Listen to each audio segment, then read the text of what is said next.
Hello everyone, Jamie here from the NOIC Godcast, where we offer wacky wisdom weekly from God's Word.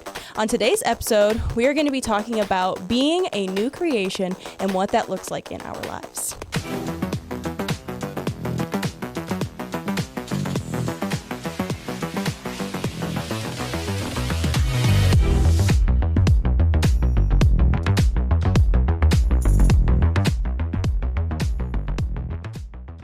So last few weeks, we have been taking a look at new birth. We've talked about Lazarus coming back from the dead, and last week we talked about Nicodemus.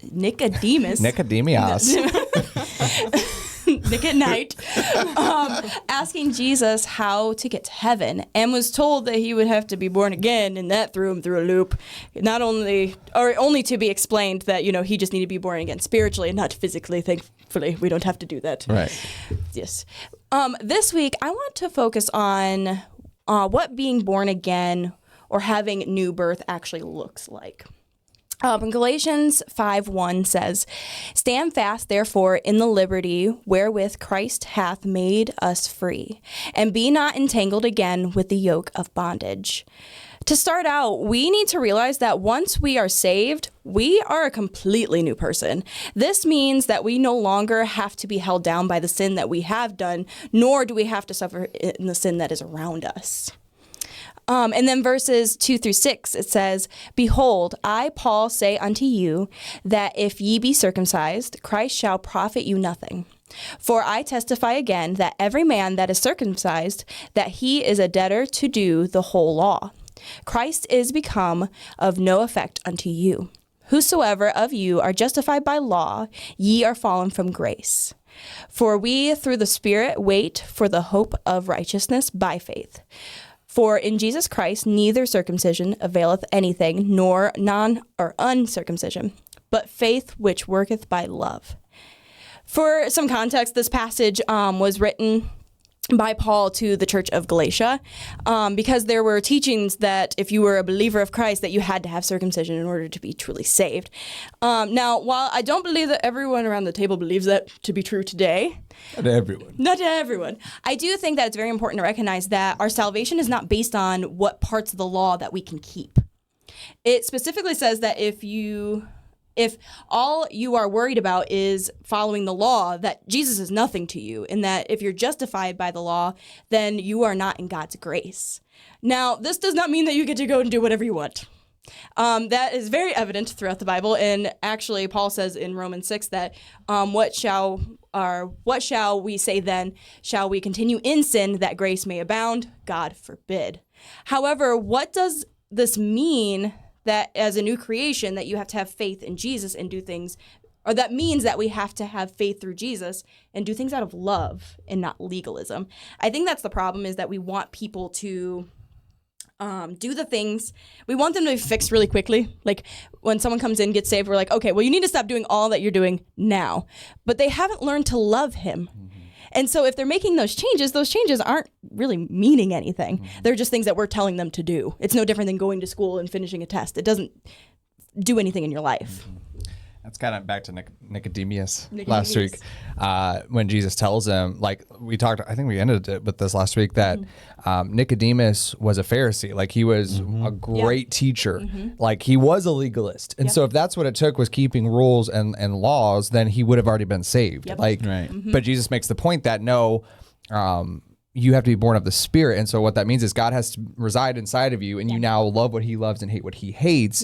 And that's the only way to have eternal life. That's the only way to be born again, is to be born of the Spirit, born of God, just like you were once born of the flesh, born of water, Jesus says. But like you said, love, like the funny thing is, like thinking of, our kids, our families, you can't make someone love something. No. You can make someone affectionate towards something. You can maybe convince them into compatible, but you can't make someone love something.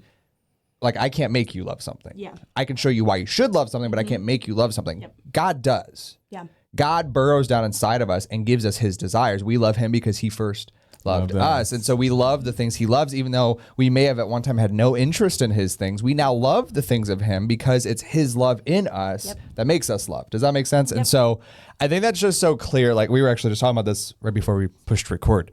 How a long time ago. It does seem like a long time. How there are Christians who still just don't desire the things of God, like reading the Bible, praying, attending church, or even just like not sinning, like not willfully sinning. Like we all sin, but our reason for not sinning is his love in us and not wanting to fail him. The reason I read the Bible is not to learn more. It's not a check a box or legalism. The reason I read is because I want to know more of him. It's a love thing. And so if you don't have that, like if you don't have a desire to read the Bible, if you don't have a desire to pray, if you don't have a desire to attend church, if you have a desire of the things of this world and sin, that tells you there's a problem with your new birth. It's not there. Right, you weren't born.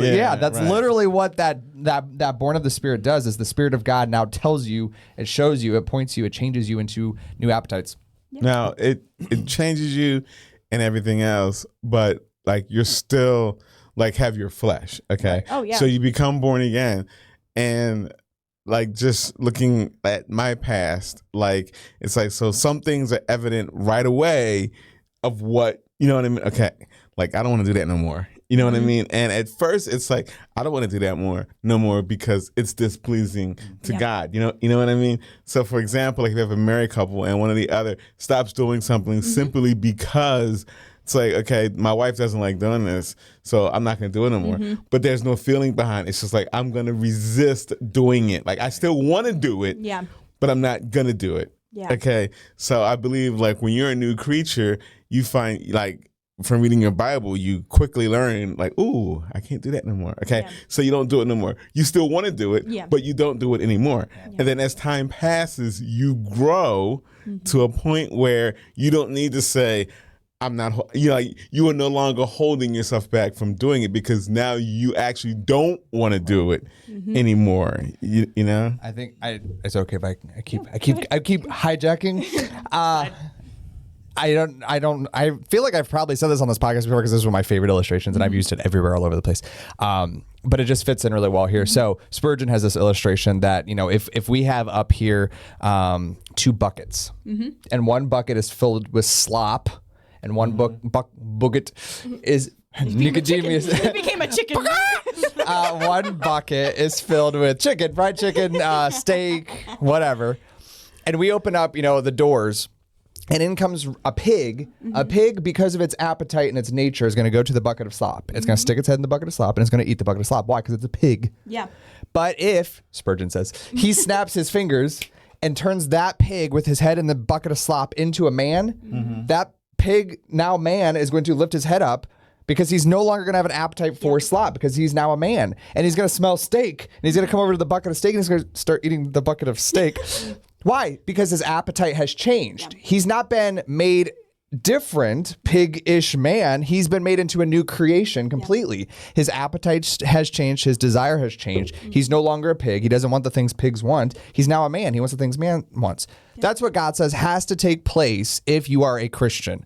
He will change your desires. He will change your appetites. You will be born of the Spirit. You will now have God's desires and appetites inside of you. And if you don't have that, you should be seeking him. So, like, what my lost ear just heard is that... You gotta find that thing. Is that the one Peter cut off? Like, lost you. So, in your illustration just now, so you snap your fingers and the pig becomes a man, okay? Where is it more like when a person gets saved, they start to gravitate towards godly things, okay? But I don't want like lost people to like come to church, get saved, okay, wake up the next morning, and it's like, well, I don't, you know, I feel a little different about these things, but I'm still going to do them because I like doing them, okay? So isn't it a process? So the Bible talks a lot about habitual or lifestyle. Like, the word is evading me, but it's more of a man habitually craves man food. Pigs habitually crave pig food. Doesn't mean that The dude might not find his head in the slop once in a while accidentally. Right. He out of habit, he goes to the wrong bucket. Trip. He trip out of habit. Like I went to the left yesterday, I'm going to the left again. Yeah. Like it's not that doesn't happen. We all sin. The Bible makes it clear. All of us sin. Right. But there is an appetite change. I do desire to please him now. I do desire to satisfy the things of the spirit now and not the things of the flesh. And when I do find my head in the slop bucket, I recognize there's a problem and I feel guilty about it. And I feel that I shouldn't be here. I know something's amiss because my flesh is warring against my spirit. And that's what Paul talks about in Romans. And you also have to take into consideration too, when you're talking about someone that, let's say this lost person has never stepped foot in a church before ever in their life. And so like there's an ignorance basis as well. So like you can only deal with things that you know of. Right. And so like if you're newly saved, there may be like you probably know like you shouldn't cuss, you shouldn't drink, you shouldn't do like you probably know like the main few things, but like there's some things that you're not going to know about until they're brought up to you through prayer, through word for the Bible, through the preacher. There's some things that you're just not going to be able to know. You're not going to be able to change it all at once. Right. And your tendencies may still go this way, but then you're going to be able to see like, oh, well, that's better. This is better. This is what God wants from me, you know? So I think there is that little bit of, you have to give a little bit of grace on people because they don't know. They don't know what they're supposed to look like. And honestly, as Christians, I just spit everywhere. As Christians, You pig. Yeah, I know. But as Christians, we are still finding that. Like, you know, 20 years later, you're still like, don't remember that the last time I read this. And that's when you have to move up and you have to it's change. It's like in that bucket of steak, there's some slop drippings down on there from the pig eating messy. It's like you're like the more you mature, the more you grow in Christ, the more he gives you discernment on that's not steak. I shouldn't be eating that. And so you spit that back out. And that's really, it is very much a progressive thing, day by day thing. And it's not like you never arrived at the stage. And that's exactly what I was going to say. There's no place to pitch your tent. There's never a place where the Christian stops having sins revealed in their lives. But it's, again, an appetite, a desire. Like, do you really want the things of this world? Do you want the things of the flesh? Do you want the things that are against God, that are an enemy of God? Is that truly your heart's desire? Do you feel guilty when you partake of things that he says are wrong? Right. I often explain this as like an athlete who's practicing to become better at something. Okay. So as a Christian, you can't practice sin because that in itself is saying, I am purposely trying to become a better sinner. You know what I mean? So I think that's what changes mostly is you're what you practice changes. Well, and that's the literal definition of repentance is turning away to an opposite direction. So if you're going this way, you're turning towards this way. And so if you are, going towards being a professional sinner, you turn and decide to become a professional saint, right? And so in that athlete analogy, and so it's deciding what you want to be in life, spirit or flesh. Who will rule? Who will sit on the throne? I'm sorry, we just have a lot to say today. Listen, you're good. Me and just Kevin. a side note. What do you guys, me and myself and I? I think that when I get to talk myself, 3 times as much. when myself, Jamie, and Rachel, I shouldn't speak for you guys, but like sometimes as I'm writing the script for my podcast, I'm like, I need Josh to like take over for a little bit here. Insert comment here. I typically know that if I write a smaller thing, it's going to be this long. Well, I said it before we push record, but this topic has been, like I was studying yesterday, my own personal study, listening to podcasts, like this topic is just, so I got so many thoughts in my head. But one of my favorite, I love this illustration too, and I think this is really so good. So this is an illustration. They do such a good job with it. But if there's an old Indian chief. Do you remember? Ever going? I love this. There's an old Indian chief, and he had 2 big wolf dogs. And so someone came up to him and said, if they were to fight, who would win? And the wise Indian chief said, the one I feed the most. And that's the spirit and the flesh. Like. If you are a Christian and you do have a desire to please God and you have been born of the Spirit, but you find yourself defeated, Jamie's already told us here, Paul writes in Galatians that you do not have to submit to the flesh. You do not have to be a loser spiritually. You don't have to give up your victory for defeat. But if you're always feeding your flesh, it's going to beat your spirit every time. Another illustration I heard. This is not always just full of them. I'm sorry. I really should stop. I am slightly feeling guilty at this point. Don't feel guilty. A little boy was in class and it was Sunday school class, and the teacher was explaining the first Adam and the last Adam. So Adam of Eden and Christ. Adam. And so he's explained the two concepts. You know, Christ was our final Adam, and Adam was our father. And so the little boy raises his hand at the end and says, basically, how I know whether I'll give in to temptation or not is which Adam I send to the door. And that really is it. Like, are you going to send Adam, your first father, your flesh to the door, or are you going to send Christ, the victor, your savior, to the door? Whichever answers the door will determine whether you give in to sin, give in to the flesh, or whether you'll be victorious. I think also, like, using an illustration. So, like, you know, Adam from Adam and Eve story. So let's say he gets to the I have a door. desire to click my fingers.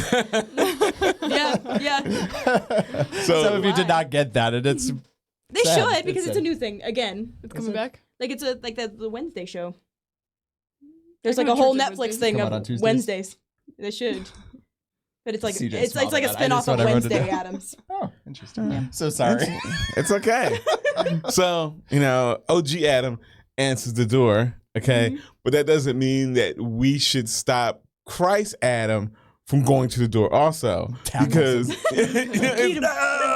because it's almost like a situation comes up and our first response is our flesh response. Yeah. Okay. That doesn't mean that we should say, "Oh, my flesh did it." You know what I mean? Like, we should still be like, our spirit should still want to intervene. Yeah. Like, stop, flesh, right there, and like take over. You But know what I instead, mean? we're usually like trying to hide the second Adam, not so he Yeah. doesn't see. Oh, nothing to see here, Jesus. Yeah. Just answering the door. Don't worry about it. Yeah. So I mean, and like so many verses, like I've had people say to me, like, "Well, you said that, like, you know, Jesus said, like, thinking about sin and whatever," and they're like, "Well, I already thought about it, so I might as well go ahead and do it." And I'm like, "No, like the fact that you thought about it and wanted to do it, and then you were like, I shouldn't do it. That's a good thing. Don't do it. Like, don't you know what I mean? It's a very And it's really important that you don't, like, because if you have that thought of, like, there's a difference between sinning and not even, like, acknowledging it. And there's a difference between that and being like, oh, that's sin, I shouldn't do that, and then continue doing it anyway. Because that is, like, that's scary, because then that becomes your normal habit. Right. And that's where we're falling into this confusion of where we are. Yep. So, like, if you're a new creation, you are no longer making decisions for yourself and over your own life. You do not own your life anymore. Even though you have Jesus inside of you, this doesn't mean that your flesh just instantly goes away. Your flesh will still be able to still want to do the things that it wants to do, what it finds good or pleasurable. And it will be very hard at first because you'll want to control it on your own. Even though we've asked Jesus to come in and change it, we still act like we can do things on our own. You know, this sounds just like a skit. I know, once. that's what I'm going to talk about. Oh, let's do it. I have my own illustration. Oh, I seen my name and I got scared. Rachel is now going to explain to us how this Right, works sure, go biblically. So it makes me think back about the skit that you and I did where Rachel invited God, which was played by me, to come into the house. And when she invited him, she thought that everything was neat and tidy. She thought that she had it all together. She was in control, that, like, God is going to be so proud of her that this is the way that she has her life. But then when God tried to make the changes, she was offended and tried to take the things into her own hands. We all do this on a daily basis. God did not come into your life to watch you try and impress him on your own. He came into your life to take control and to make you into someone he can use. Finally, we get to the end of this chapter. Verses 26 or 22 through 26, they're talking about the fruits of the Spirit, so the love, joy, peace, long-suffering, gentleness, goodness, faith, meekness, temperance is a lot of it. Against such there is no law. And so when we're talking about these things will come from you if you're a new creation. These are things that, like, the world and the flesh can't obtain. These are things that only come from God within you. The world tries to duplicate these things. They'll, like, say, oh, well, this will give you this, or this will give you this. And I think about the episode, I think we talked about, like, the hand lotions that have, like, the calming and the relaxation and, like, the different things like that. Like, we try in the world to come up with these ways of creating the fruits of the Spirit, and they're not. They can only originally come from him that's inside of you. And that kind of goes back to what we were talking about last week. You know, Jesus says to be born of the Spirit, and what that means is that God is now your father. Yeah. And so just like the Hines family, Rachel's family, they have see-through skin and they're clumsy and they like technology and whatever else they do. Like, that is an attribute of her family. In the same way, love, joy, peace, gentleness, kindness, those are attributes of being in God's family. Those are proofs that you are in his family, that you belong to him, that you've been born of him. Yep. And it's not like we talk about all the time, but it's a fruit of the spirit. Apple trees don't work to make apples. They just do. They make apples. They can't help it. I don't know if I've ever been by an apple tree when they do that. What would you do if you were next to an apple tree and just started like, ow? Pick the apple. An orange tree, same way. Like they don't have to muster it up, squeeze, try really hard. They just orange. Yep. And so same with bananas and coconuts and all the others. It's the same way with the fruit of the spirit. Christians aren't called to joy. Yeah. And yet I see so many who are trying to do it that way. Yeah. That's not how that works. If you aren't naturally, joy is not an outflow of your life. That tells me that there's a root problem, not a fruit problem. Yeah. Where'd you hear that from? Warren Reesby. That was really good. He was talking about sin, so technically not him, but it's not okay. him, but it's fine. But yeah, that's truly what it is that if you're going to be a new creation, you have to realize that, one, you're not going to have your old life. Like, I think that's what's really hard is that we talked a little bit about it last week, where it's that costume mentality. It's that like we portray it almost that way to new people. We're like, oh, well, you can have this, but like you don't have to change anything. Like you don't have to do anything. But like it literally says count the cost. Yeah. Like it says you have to count the cost before you do this. And there is a cost, and it's your life. It's your will. It's your wants. It's your needs. You know, it's everything that you up to this point. It's all been about you. Like when you're living your life without Jesus, you're worried about you. You know what I mean? Like even if that means that you're taking care of your family, you're taking care of these things that don't look selfish from like a worldly perspective. They're still about you. They're still about your family. It's something about your life, your decisions. All of them are gone. That's the basis of it. When you're a new creation, you don't get to make any of those decisions anymore. We were talking in Sunday school, I think it was last week, about Philippians 2, where Paul writes that Christ thought it not robbery to be equal with God, but came of no reputation and emptied himself of his reputation. And basically what we were concluding was that Jesus didn't think it was robbery to live a life surrendered in order to bring about the will of God. And that's what each of us are called to as a Christian. And yet we are so easily like offended. What do you mean he wants me to give this up? What do you mean I can't do that? What do you mean I have to do this? Jesus didn't think that way. No. Jesus didn't think it robbery to have to do the will of the Father. Jesus took joy. That was how he related to God. Like that was his purpose for living. What he desired more than anything was to please and do the will of the Father, and that's how it should be for us too. Yes, 100%. I think that Satan knows that. I mean, he's already defeated. Okay. Yeah. So as we as Christians are going through life victoriously, okay, Satan just uses the world as such a like drag on us. You know what I mean? To the point of like, I'm going to make them following God's, not only like I'm going to make a mockery of it in his mind. I'm going to make it so hard because as people, we want to be liked and respected and all those things. You know what I mean? But when you come up against someone who doesn't like you because you say you follow Jesus, and I know personally, like I feel a certain type of way when someone is like attacking it. Like, this is so dumb. This is a fairy tale. And I'm just like, respond like a Christian. You know what I mean? Like that gets me, riled up more than anything else. You know what I'm saying? Like you can talk bad about my shoes or whatever, but don't come at my God. You know what I'm saying? Yep, 100%. Is everybody good? Are you content? I'm good. Yep. I said what I need to say. You're good. Did you say anything? I said a couple of things here and there. She said she got nervous when you said her name. Yeah. Oh yeah. I do remember that now. She had another comment too. I mentally knew when. Kevin's got my back. I've been sitting next to you the whole time. I said, and Josh talked over me and agreed with me at the same time. So I probably wasn't hearing you. I apologize to everyone at this table and everyone who's listening. I'm sorry. Today's considerable quote. I don't know. Wow, that's a good one. I don't know. Did you originate that one? I did. I did. Right here. No, I don't know who said it, but they said it at some time. I am no longer bound to the restraints of the person that I used to be. In Christ, I have been made new, and because of that, I am free to never be the same again. That's a little bit of a different thing, like what you were just saying. It's not robbery. Like I'm free to not be that person again. Yeah. It's not. I'm sad that I'm not that person anymore. It's I don't have to be. I think what a lot of people get confused is that there's no room for them. Okay. So it's like when you become saved, like you go from serving the world, Satan, to serving God. You know what I mean? A lot of people struggle with that. Wait a minute, like shouldn't I get like some me time in here? You know what I mean? And exactly. Like, no kidding. Me time is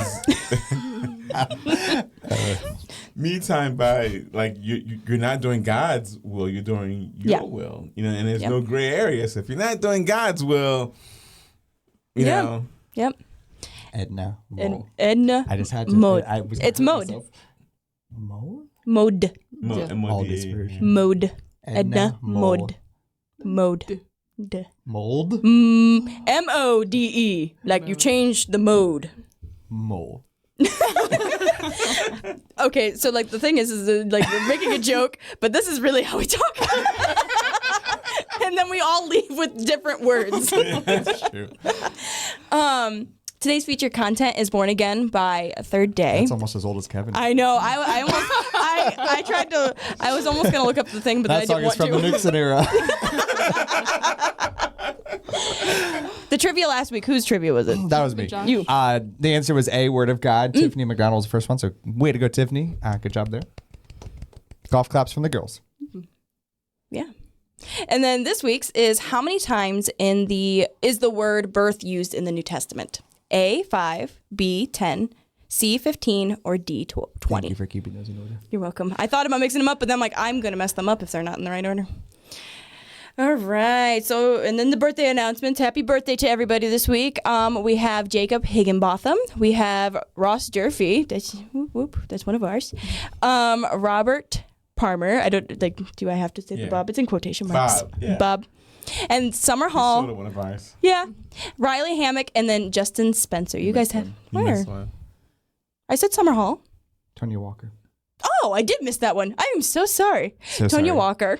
Sorry about that. I got mixed up because it was the Ross and then the Robert. It was like I just skipped right over it. It's a Rossbert sandwich. A Rossbert sandwich. Sorry, Tanya. That's just what you are. So do we have an email? No. No. Oh, sad. Oh, But the book. we're giving away a book. So we're giving away this book this month. You just have to like, comment, share, subscribe, and then you'll be entered in for that drawing. Sign up for camp. Go do it now. Sign up and be there. Both good options. Yes. But yeah, that's it. Because if you don't sign up, you can't be there. Annihilation. Annihilation. Actually, if you Incineration. stay home, you don't get incineration. It's if you come and you're not able to come in. Like if we're past the number. So that's up to you. Still dark. But thank you guys You know for how joining nervous us. you'd be the whole drive there? I really hope What I if they're made it. one over? Listen, we get there on Friday and I'm still nervous. Yeah, but if you're facing the fire furnace when you get there, But who's the one doing it? you are apparently burning the children. We need to turn the camera off. It might be adults. That makes me feel so much better. I'm just saying. Imagine 4 in a car, but only 3 spots left. That would be awkward. You'll Hunger have room Games. for luggage. This year's theme is Hunger Games. May the odds ever be in your favor. All right. Well, thank you guys for joining us this week, and we will see you next week. Yes. Bye. Bye, guys.